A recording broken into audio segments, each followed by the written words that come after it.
दुर्गारं करुणावतारं संसार सारं भुजगेन्द्रहारं सदा वसन्तं हृदया। जय श्री जगन्नाथ। जय श्री जगन्नाथ। गुरु शिष्य चाटशालार एकांकिका अध्याय को आपण मानक स्वागत।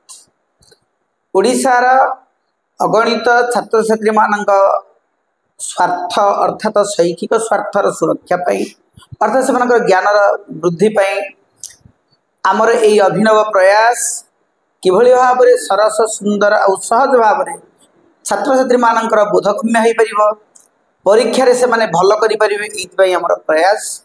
आज यही क्रम फल्गु एकांकिका जहाँ को नाट्यकार मनोरंजन दास लिखिं आज तार शेष भाग आलोचना हेब। ये कथोपकथन होते दारिद्र्यर कषाघात भितर जो सुब्रत बाबू पेशी ए समय नूतन बंधुंकर आगमन घटी अजना अपरिचित तथापि से अतिथि सेवा गृहस्थर परम धर्म ए कथा मध्य सुब्रत बाबू आ प्रीति मैडम भल भाव जानी किंतु पाखरे किछि नाई एपरिक सुब्रत बाबू खाइयापाई जलखिया टिकक मध्य दे पारि नथिले बोली से ये सामान्य खुद भजा चाउल भजा टिके आनी वर्तमान एतक बराद कर सारा प्रीति मैडम बड़ संकोचरे पड़ती बड़ हरड़ घणारे पड़ती। ये आम प्रथम अध्याय को परिसमाप्ति करते आज तार परवर्ती भाग अर्थात शेष भाग आलोचना हे। आलोचन मो सहित अच्छा कवि कल्लोल श्रीजुक्त गोदावरी बसंतिया भाई संक्षेप खूब चुंबक आपण कहतु। जय श्री जगन्नाथ।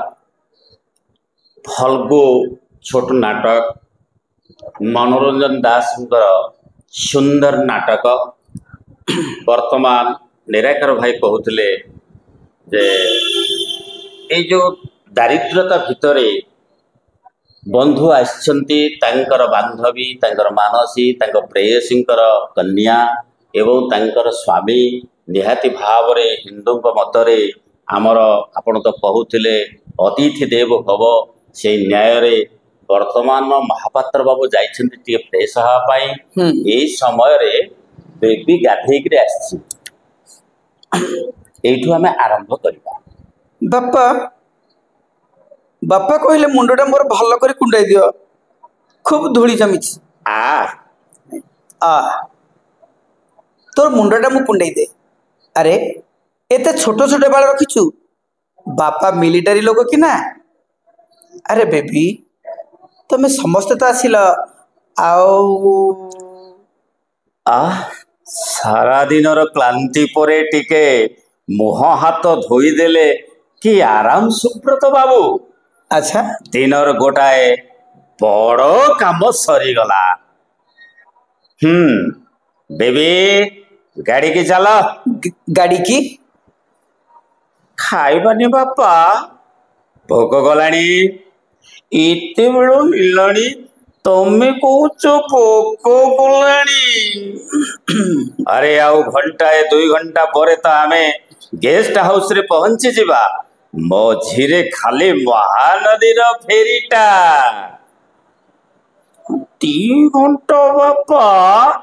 ना ना से 2 घंटा अपेक्षा करिब काई भारी भोक लगुची बेबी ना। भारी नुहे आउ कौन मिचरे कहूची भारी क्षण लगी ठीक ताबू परी। अच्छा ठीक अच्छे। अरे बेबी पीयूसी कथा तो एकदम भूली जाइए। जा जा तू गाड़ी की पड़ा पीयूसी पाई मु तेबे कॉफी नहीं जाऊची बापा। जानिले सुब्रत बाबू आज जदि मु आपण को घरे मोहन बरी ए बाटे चली जाई ना किए जाने आउ जीवन रे देखा ही थांते कि नहीं सते मु भारी अन्याय करी थांती। अच्छा खाली आपणक प्रति नुहे पूरबी प्रति मध्य यथेष्ट अन्याय होता मोर। पूरबी अरे पुरबी आगरे आपण तो मनीष नुहंती देवता सते आपण भी सेमती लेखंती ना ना ना कौन बा मु लेखे कौन कहले आपण लेखंती नहीं आपण को लेखा जीए पढ़ी ना अच्छा नुआ बहीटा मोर देखिछंती ना तो बसी थांतु मु नै आसु ठीक अछि पर मु देखि नेबी माने हाँ मु टिके भितरु ठीक अछि नुआ बहु जहा करिथिबे सेही यथेष्ट नहीं जे किछि व्यस्त हेबार कारण नाही बसंतु ना जानती सुब्रत बाबू पुरबी कौन कहंती कौन करंती आपणकर बही बाहरिछि कि नाही किणी आनी सबु गुडाक मो आगरे टिकनिक करी पढ़ंती सते अवश्य केते कमु शुणे नाही बोले तांको पाखरे कहिबार जो नाही से पढ़िला बेले मु हुए तो रास्ता देरी की पोलो देरी कथा भाबु थाए किंतु हो मारिबारे भूल हुए ना मोर अरे बेस तो ठकंती आपण अरे भाई उपाय नाही अच्छा ता बोली किंतु आपणक प्रतिभा को मु क्षुण्ण करिनी केबे आपणकर जे प्रतिभा ना भाला अरे छिड़ा अरे बेबी अरे महानदी फेरी जे पाइबा नाही 6:30 रे बंद माई की कह जेतिकी हला सेतिकी अंततः कॉफीटा तो हेइथिबो कि आश्चर्य लोक आपण पहुंचले जेमिति हठात उठी छिड़ा हेलेनी सेमिति हठात उपाय नहीं 30 मिनिट भितरे सबु सारी नई कूले पहुंचिया को पड़िबो नइले बापा आमको छाड़ी देबा को माई मोटे राजी नुहंती हेले मोते कोन माई पारिबे भांगीवा को जाउथिले 12टा जाक अंडा ओ छड़े जानिची भल्लो करिछु आमलेट पछे नहेला कंचा अंडा रे मोर काम चली जीवो अरे एई तो प्रीति आसिलेनी कड़ी सब होची अंडाटा आमलेट करवा को भी देलानी प्रीति तेबे भारी स्मार्ट नो आबो अरे येते फल कोन हबो ठीक अछि अरे बेबी ब्याग रे पूरा गाड़ी जाक बसी बसी खाइबो देलो नो आबो कॉफी गुडा को कप रे ढाली देलो अच्छा मो निजे तैयारी करी दउछि तमे नियो ना कपे नो आबो बेबी जा ड्राइवर को कहबो गाड़ी स्टार्ट करिवो आउ रहिला 25 मिनिट अच्छा अपार कॉफी गाड़ी को पठी देइछे नबू चमत्कार हेइछे कॉफीटा संभवतः एई बाटरे फेरी पारे जदि फेर निश्चय दिने एठी अटकीबी अच्छा नमस्कार सुब्रत बाबू अच्छा कैप्टन महापात्र अनेक कथा तो कहले पुरबी कथा तो किछि कहले नहीं बेबी को आनिले तांको भी तो नहीं आसी पारि थांते 3 वर्ष हैला पुरबी हम समस्त को छाड़ी चली जाइछंती पुरबी मद्रास रे गोटे कार एक्सीडेंट रे आसला बेले भाभी करी आसी थिले संगे संगे कहिबी बोली ओ गॉड मोड़ी भूली जाइछि एक्सीडेंट रे पुरबी हॉस्पिटल रे पड़ी थांते देवे एते संजरे पाखरे केही न थांते मते डाकी कहिले थोरे सुप्रतिम को खबर दे परिबो ओ जदि संभव न हुए आउ जदि मो न बंचे तांको कहिबो विवाह पूर्व जो पैकेट मो तांको पाखो को पठेई तिले तार असम्मान से जे परि न करती गोटे दायित्व मुक्त होई गली अच्छा से तेबे भारी आश्चर्य लोक ए महापात्र बाबू हेल भारी अमायिक लोक 5 ମିନିଟ ଭିତରେ ଘରଟାକୁ ଆପଣାର କରିନେଲେ। ହଏ ଏ କହିଲ, କେବେ ତ ମତେ କିଛି କହିନା। କୋଉ ପୁରବି ଏ? ଶୁଣୁଛ କଣ ପରା ପଚାରୁଛି? ଏ କଣ ପଚାରିଲ? କହିଲି ପରା କୋଉ ପୁରବି? ପୁରବୀ ମୋର ସହପାଠିନୀ, ଓ ସହପାଠିନୀ, ସଙ୍ଗିନୀ, ମାନସୀ, ବାନ୍ଧବୀ। ଭଲ ପାଇବାର ଯେଉଁ ଐଶ୍ୱର୍ଯ୍ୟ ନାରୀ ପୁରୁଷକୁ ମହ୍ୟାନ କରେ, ସେଇ ଐଶ୍ୱର୍ଯ୍ୟରେ ସେ ମୋର ଜୀବନ ପାତ୍ର ପୂର୍ଣ୍ଣ କରିଦେଇଥିଲେ। ଜାଣ, ଥରେ ରାଜଘାଟ ରାସ୍ତାରେ ୟୁକାଲିପଟାସ ଏଭିନ୍ୟୁରେ ବୁଲୁ ବୁଲୁ କ'ଣ ସେ ମୋତେ କହିଲେ, ସୁବ୍ରତ, ତୁମେ ଲେଖାଲେଖି କର। କାହିଁକି ତାଙ୍କୁ ତୁମେ ବିବାହ ହେଲନି? ଅନେକ ହବା କଥା ନ ହୋଇ ରହିଯାଏ ପ୍ରୀତି। ଛାଡ଼। ଛାଡ଼ ନା ଛାଡ଼, ଆଗରୁ ମତେ କ'ଣ ଏଇ କଥା କହିଥିଲେ? ଜୀବନର ବାସ୍ତବତାରେ ସ୍ୱପ୍ନର ଆବେଗକୁ ମିଶାଇ ଦ୍ୱନ୍ଦ୍ୱ ସୃଷ୍ଟି କରିବାକୁ ମୁଁ କେବେ ଚାହିଁନଥିଲି ପ୍ରୀତି। ଆଶ୍ଚର୍ଯ୍ୟ, ଏତେ ମମତା, ଅଥଚ ମୁଁ ତ ଏଇ ଘରକୁ ଆସିଲିଣି 8 ବର୍ଷ ହେଇଯିବ। ଖଣ୍ଡେ ବି ଚିଠି, ଟିକିଏ ବି ଖବର କେହି କାହାକୁ? ନା, ଆମେ ଉଭୟକୁ ଭଲ ପାଉଥିଲୁ, ତେଣୁ କେହି କାହାର ସୁଖର ସଂସାରରେ ଆଲୋଡ଼ନ ଆଣିବାକୁ ଚାହିଁନୁ। ଜାଣ ପ୍ରୀତି, ଆମ ଶେଷ ସାକ୍ଷାତର ସେହି ମୁହୂର୍ତ୍ତ ହଠାତ୍ ଆଜି ସବୁ ମନେ ପଡ଼ିଯାଉଛି। କ'ଣ ଗୋଟାଏ ପରୀକ୍ଷା ପାଇଁ ବେଶୀ ରାତି ଯାଏ ପଢ଼ୁଥିଲି। କାହାର ପାଦ ସ୍ପର୍ଶରେ, କାହାର ପାଦ ଶବ୍ଦରେ ବହିରୁ ଆଖି ତୋଳି ଦେଖେ ତ ଆଗରେ ପୁରବୀ। ଅଧରାତିରେ ଏକୁଟିଆ ମୋ ଘରେ। ସତେ? ବିଶ୍ୱାସ କରିବ, ଟେବୁଲ ଉପରେ ବସି ସିଧାସଳଖ ମୁହଁକୁ ଚାହିଁ ମୋତେ ପ୍ରଶ୍ନ କଲେ, ସୁବ୍ରତ, ଭଲ ପାଇବା ଗୌରବର ବିଷୟ ନ ହୋଇପାରେ, କିନ୍ତୁ ପାପ ତ ନୁହେଁ। ଚାଲ ଆମେ ବିବାହ କରିବା। କ'ଣ କହିଲ ତମେ? ଏ ପ୍ରଶ୍ନ ପାଇଁ ମୁଁ ପ୍ରସ୍ତୁତ ନଥିଲି, ତଥାପି ଉତ୍ତର ଦେଲି। ଭଲ ପାଇବା ଭିତରେ ଦେହର ବିବାହକୁ ନ ମିଶାଇଲେ ଅନୁରାଗ କ'ଣ କ୍ଷୁଣ୍ଣ ହେବାର ଆଶଙ୍କା କରୁଛ? ପୁରବୀ କ'ଣ କହିଲେ? ନିଶବ୍ଦରେ ଯେମିତି ଆସିଥିଲେ ସେମିତି ଉଠି ଚାଲିଗଲେ। ସେଇ ଶେଷ ଦେଖେ। ତାର ଅନେକ ଦିନ ପରେ, ତାଙ୍କର ବିବାହର ଠିକ୍ ପୂର୍ବରୁ ତାଙ୍କଠାରୁ ପୋଷ୍ଟରେ ଗୋଟାଏ ପ୍ୟାକେଟ ପାଇଥିଲି। ଓ, ସେଇ ଯେଉଁ ପ୍ୟାକେଟ କଥା ମହାପାତ୍ର ବାବୁ କହୁଥିଲେ ନା, କ'ଣ ଥିଲା ସେଥିରେ? ଛୋଟ ଖଣ୍ଡିଏ ଚିଠି। ଜୀବନର ବାସ୍ତବତାର ସମ୍ମୁଖୀନ ହେବାକୁ ତୁମେ ଆଗଭର ହୋଇପାରିଲ ନାହିଁ ସୁବ୍ରତ। ମୁଁ କିନ୍ତୁ ଭଲ ପାଇବା ନେଇ ଅଭିନୟ କରିପାରିବି ନାହିଁ। ଏଇ ଆମର ଶେଷ ସୁବ୍ରତ। ଅନେକ ଦିନ ଆମର ପରିଚୟ ହେଲା ଦିନଠାରୁ ତୁମକୁ କିଛି ଉପହାର ଦେବାକୁ ଭାବୁଥିଲି। ସାରା ଜୀବନ ଯଦି ମୁଁ ତୁମ ପାଖରେ ରହିପାରନ୍ତି, ତୁମକୁ ସାହିତ୍ୟରେ ସ୍ରଷ୍ଟା କରି ଗଢ଼ି ତୋଳିବାରେ ମୁଁ ସର୍ବସ୍ୱ ଢାଳି ଦେଇଥାନ୍ତି। ତାହା ହେଲାନି। ମୋ ସ୍ମୃତି ତୁମ ପାଖରେ ମୁଁ ଛାଡ଼ି ଯିବାକୁ ଚାହେଁ। ଏଇ କଲମଟି ତୁମ ପାଖକୁ ପଠେଇଲି।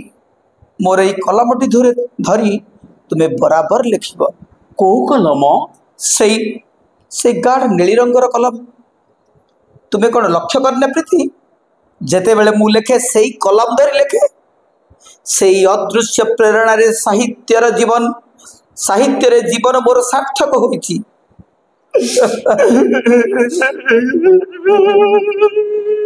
ଏ କ'ଣ ହେଲା? ସେ କଲମ ଆଉ ନାହିଁ। ଏ ନାହିଁ?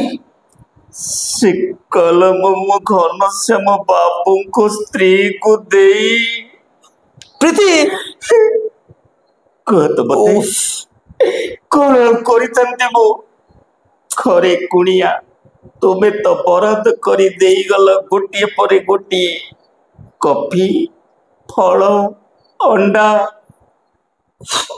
ତୁମେ ସେଇ କଲମକୁ ନେଇ ମୋ ଘନଶ୍ୟାମ ବାବୁଙ୍କ ସ୍ତ୍ରୀକୁ 10ଟା ଟଙ୍କା ମାଗିଲି। କହିଲି ମୋ କାଚ ପଟେ ବନ୍ଧା ରଖି। ସେ କହିଲେ, କାଚ ମୋର କ'ଣ ହବ? ତୁମ ବାବୁ ଯେଉଁ ନେଳି କଲମଟାରେ ଲେଖନ୍ତି ସେଇଟାକୁ ଯଦି ମଝିଆ ପୁଅ କହିଥିଲା ସେମିତି କଲମଟାରେ ତାର ଭାରି ଆଶା, ତେଣୁ ଯଦି ଟିକେ ଦିଅନ୍ତ।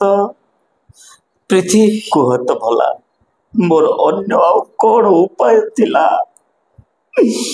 ମତେ ତମେ କ୍ଷମା କର, ତମ ପାଦ ଧରୁଛି, ମତେ କ୍ଷମା କର। ଉଠ ପ୍ରୀତି, ତୁମେ ଠିକ କରିଛ, କିଛି ଭୁଲ କରିନ।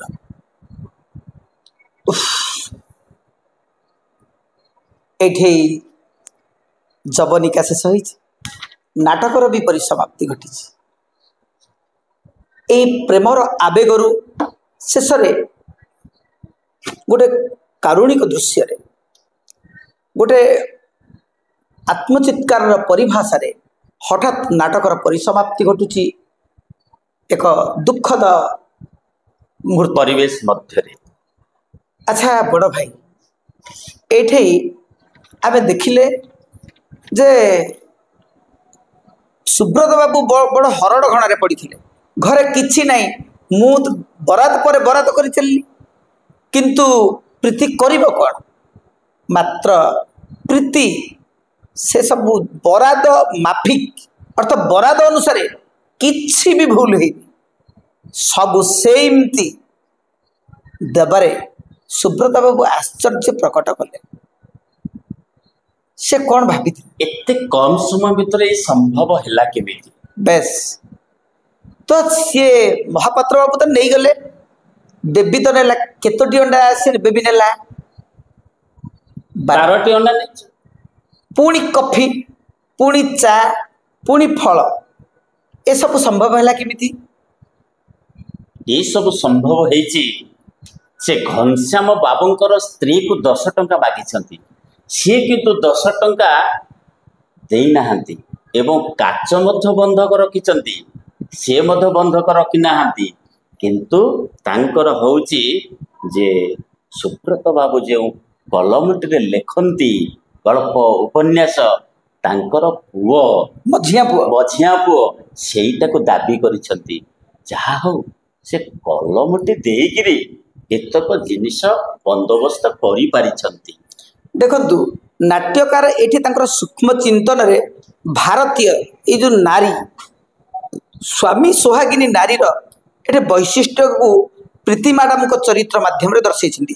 ଯେ ସ୍ୱାମୀଙ୍କର ଇଚ୍ଛା ପୂରଣ ହେଉ, ସ୍ୱାମୀଙ୍କର ଅତିଥିଙ୍କର ଆତିଥ୍ୟରେ ଯେମିତି ତ୍ରୁଟି ନ ହୁଏ, ସ୍ୱାମୀଙ୍କର ସେଇ ନିର୍ଦ୍ଦେଶ ମୁତାବକ ପ୍ରଥମେ ଚାହିଁଛନ୍ତି ତାଙ୍କର ସନ୍ତକ ନୁହେଁ, ନିଜର ଚୁଡ଼ି ବିନିମୟରେ ସ୍ୱାମୀଙ୍କର ଇଚ୍ଛା ପୂରଣ କରିବା।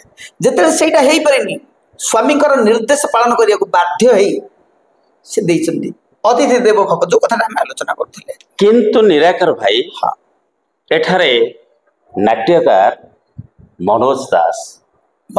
ମନୋରଞ୍ଜନ ଦାସ ଅତି ସୁନ୍ଦର ଭାବରେ ନାଟକର ନାଁ ଫଲ୍ଗୁ ଦେଇଛନ୍ତି। ଫଲ୍ଗୁ ଯୋଉ ଏକାଙ୍କିକାର ନାଁ ଫଲ୍ଗୁ କାହିଁକି? ଯଥାର୍ଥତା ପ୍ରତିପାଦନ କରିବାକୁ ପଡ଼ିବ। ଫଲ୍ଗୁ ହେଉଛି ଆମର ବିହାରରେ ଅବସ୍ଥିତ ଫଲ୍ଗୁ ନଦୀ, ଗୟା ନିକଟରେ, ଯୋଉଟାକି ପିତୃପୁରୁଷକୁ ପିଣ୍ଡ ଦିଆଯାଏ ଏବଂ ପିଣ୍ଡକୁ ମଧ୍ୟ ସେ ଫଲ୍ଗୁ ନଦୀରେ ବୁଝାଯାଏ। ମା ସୀତା ଦେବୀ ଫଲ୍ଗୁ ଦେବୀକୁ ଅଭିଶାପ ଦେଇଥିଲେ। ଯେତେବେଳେ ବାଲିପିଣ୍ଡ ଦଉଥିଲେ ସେତିକିବେଳେ ସାକ୍ଷୀ ରଖିଥିଲେ ଫଲ୍ଗୁକୁ, କେବଳ ତ ଫଲ୍ଗୁକୁ ନୁହେଁ, ଗାଈକି, ଅଗ୍ନିକି, କେତକୀ ଫୁଲକୁ। ରାମଚନ୍ଦ୍ର ଯେତେବେଳେ ଆସିଲେ, ଲକ୍ଷ୍ମଣ ଯେତେବେଳେ ଆସିଲେ ଏବଂ ଆଉ ଥରେ ପାକକ୍ରିୟା ଆରମ୍ଭ କଲେ, ସେଠି ମା ଜାନାଇ ପାରିଲେ ନା, ଆକାଶରୁ ସୂର୍ଯ୍ୟାସ୍ତ ଆସିଲା, ମୋର ଶ୍ୱଶୁର ମୋର ବାଲିପିଣ୍ଡ ଖାଇକି ତୃପ୍ତ ହେଇଛନ୍ତି, ମୁଁ ସାକ୍ଷୀ ରଖିଛି। ନା କୋଉମାନେ ସାକ୍ଷୀ? ନା ଏଇ 4 ଜଣ। କହିଲେ ସାକ୍ଷୀ ଥାଅ ରେ ଗୋରୁ ଅଗ୍ନି କେତକୀ ଆଉ ଫଲ୍ଗୁ ନଦୀ, ପିଣ୍ଡ ମୁଁ ଦେଲି ଦେଖ ସର୍ବେ, ପୁଛିଲେ କହିବ ରାଘବେ। କିନ୍ତୁ ସାକ୍ଷୀ ମାନେ ଏଠି ନିରୁତ୍ତର ରହିଲେ, ଯାହାଫଳରେ କି ଉତ୍କ୍ଷିପ୍ତ ହେଇ ମା ଜାନକୀ ଅଭିଶାପ ଦେଲେ।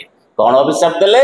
ଯେ ତୁ ସବୁଦିନ ପାଇଁ ଅନ୍ତଃସଲୀଳା ହେଇଯା ଏବଂ କେତକୀ ଦେଲେ ତାକୁ କୌଣସି ଦେବତା ତତେ ମସ୍ତକରେ ଧାରଣ କରିବେ ନାହିଁ ଏବଂ ଅଗ୍ନି କହିଲେ ତୁମେ ସର୍ବଭୁକ ହେଇଯାଅ। ମା ଗାଈକି ଅଭିଶାପ ଦେଲେ ତୁମର ମୁଖ ଅପବିତ୍ର ହେଇଯାଉ, ତୁମେ ଅଭକ୍ଷ ଭକ୍ଷଣ କରିବ।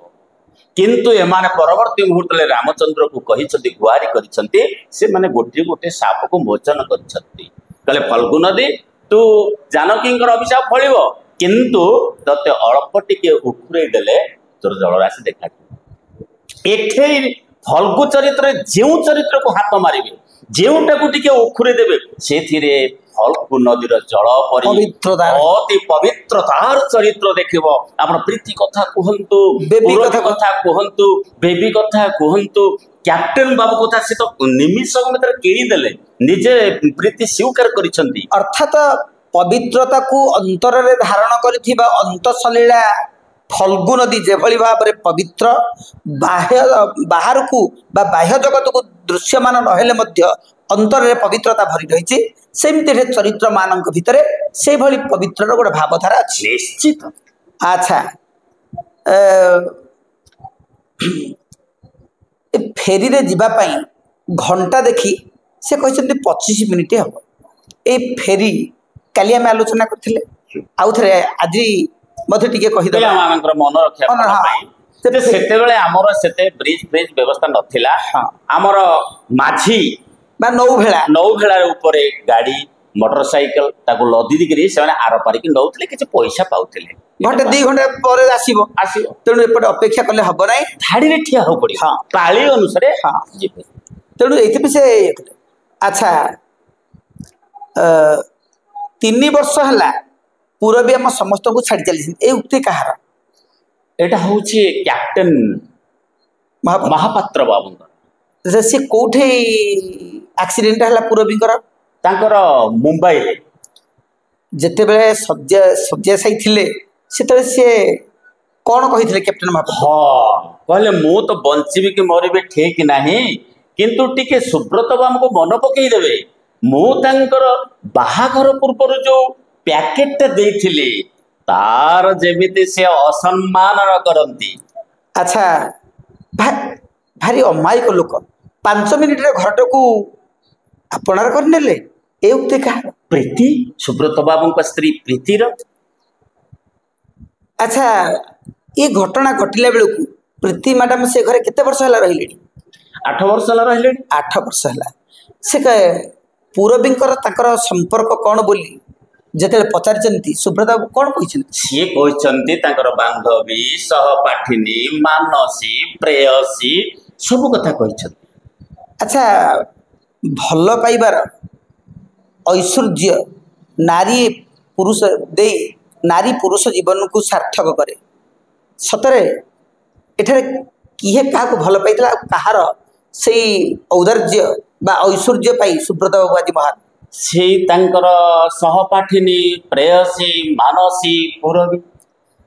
ଦିନେ ରାତିରେ ସେ ପରୀକ୍ଷାକୁ ପ୍ରସ୍ତୁତ ହେଉଥିଲା ବେଳେ କିଏ ଅତି ସନ୍ତର୍ପଣରେ ତାଙ୍କ ପାଖକୁ ଆସିଥିଲେ? ନିଃଶବ୍ଦରେ ପୁରବୀ ଆସିଛନ୍ତି। ପୁରବୀ କେଉଁ ପ୍ରସ୍ତାବ ନେଇ ଆସିଥିଲେ? ବିବାହ ପ୍ରସ୍ତାବ। ତାଙ୍କ ବିବାହ ପ୍ରସ୍ତାବକୁ ପ୍ରତ୍ୟାଖ୍ୟାନ କରିଥିଲେ କାହିଁକି? ସେ କହିଛନ୍ତି ପ୍ରସ୍ତୁତ ନଥିଲେ, ମାନସିକ ସ୍ତରରେ ପ୍ରସ୍ତୁତ ନଥିଲେ। ଆଚ୍ଛା, ଏଇ ଯୋଉ ନେଳି କଲମଟି ସେ କାହିଁକି ସେଇ କଲମରେ ହିଁ ଲେଖନ୍ତି?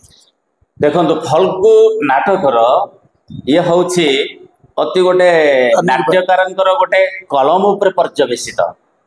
ଏ କଲମଟି ହଉଛି ଗୋଟେ ଉପହାର ସୁବ୍ରତଙ୍କ ପ୍ରତି ପୁରବୀଙ୍କର।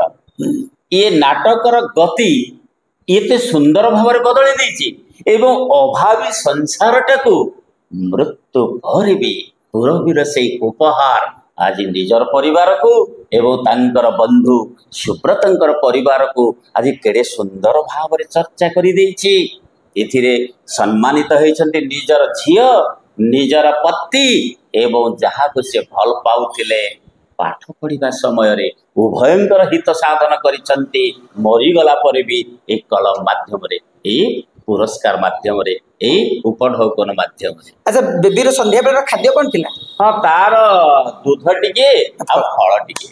ଭାରି କ୍ଷଣ ରାଗି, ଠିକ ତା ବୋଉ ଉପରେ। ଏକଥା କିଏ କହିଛନ୍ତି? ଏଟା କ୍ୟାପ୍ଟେନ ବାବୁ କହିଛନ୍ତି, ମହାପାତ୍ର ବାବୁ। ସେ ପଢିଲା ବେଳେ ହୁଏତ ମୁଁ ରାସ୍ତା ତିଆରି କି ପୋଲ ତିଆରି କଥା ଭାବୁଥାଏ, କିନ୍ତୁ ହୁଁ ମାରିବାରେ ଭୁଲ ହୁଏ ନା ମୋର। ଇଏ ଉକ୍ତି ସେ କାହା ପାଇଁ?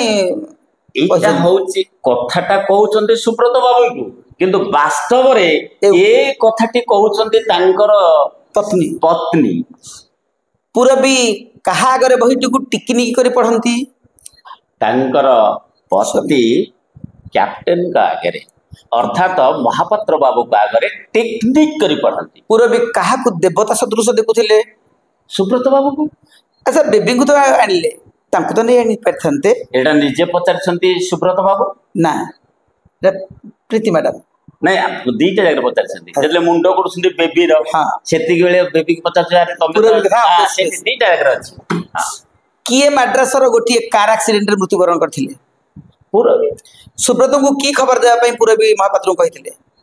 ଏଇ ଯୋଉ ପ୍ୟାକେଟର, ଏଇ ଯୋଉ ବିବାହ ପୂର୍ବରୁ ଏଇ ଯୋଉ ପ୍ୟାକେଟ ପଠେଇଥିଲେ, ସେ ପ୍ୟାକେଟରେ ଯୋଉ ଜିନିଷ ଅଛି ବା ପ୍ୟାକେଟକୁ ଅସମ୍ମାନ କରିବା ପାଇଁ, ନ କରିବା ପାଇଁ ସେ ତାଙ୍କୁ କହିଥିଲେ। ଟିକେ ମନେ ପକେଇଦେବେ ସୁବ୍ରତ ବାବୁ। ପୁରବୀ ମୋର ସହପାଠିନୀ, ଏହା କାହାର ଉକ୍ତି?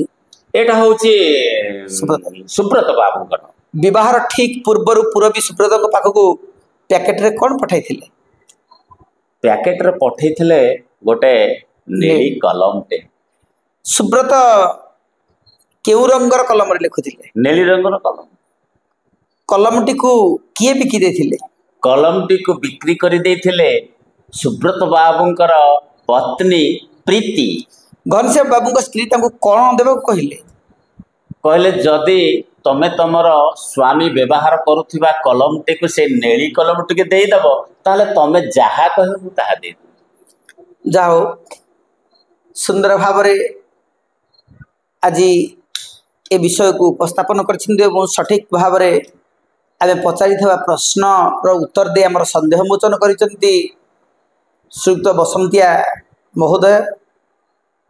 ଆଶା କରେ ସମସ୍ତ ଛାତ୍ରଛାତ୍ରୀଙ୍କର ଏହା ତାଙ୍କର ପ୍ରସ୍ତୁତିରେ ଭଲ କାର୍ଯ୍ୟ ଦେବ, କାମ ଦେବ ଏବଂ ସେମାନେ ନିଜ ପ୍ରସ୍ତୁତିକୁ ଆହୁରି ସୁନ୍ଦର ଭାବରେ ଶାଣିତ କରିପାରିବେ।